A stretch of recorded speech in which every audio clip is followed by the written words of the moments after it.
The Grand Canyon. The Grand Canyon is one of the most spectacular sights in nature. It is found in one section of the valley of the Colorado River.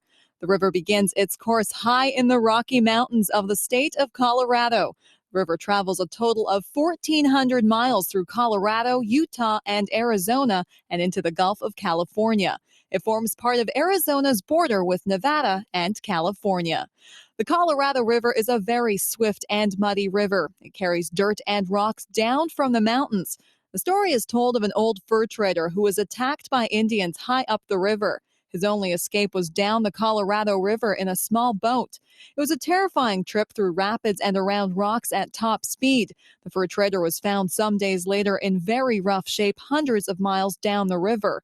No one would believe that he had come so far so fast.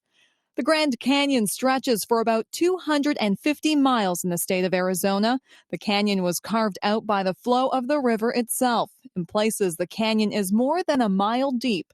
It stretches from 4 to 18 miles wide at the top. The canyon valley contains worn rocks that rise up like a mountain range. The canyon has been worn down through many layers of rock. The river has cut its way down through layers of sandstone, limestone, and shaped to the granite bedrock.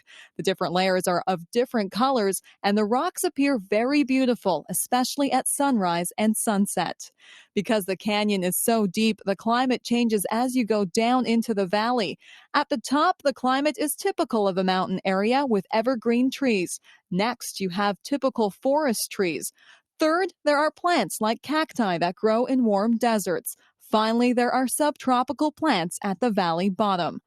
Tourists can ride down the narrow trails to the bottom of the valley on mules. On one side is the rock wall of the canyon, and on the other side is a steep drop down to the bottom. Tourists have to trust their guide and the mule that they are riding to get them down safely. The trails zigzag back and forth, and the tourist going down travels much more than a mile.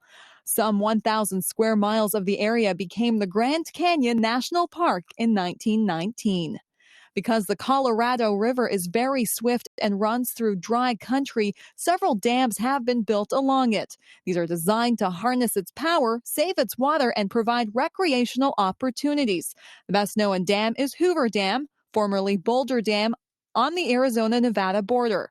This impressive structure is 727 feet high and 1,282 feet long. Elevators are used to carry workers up and down inside the dam.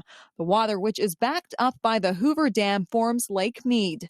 Lake Mead is used to irrigate nearby land as well as for boating and fishing. The dam itself is a major source of electric power for this section of the country.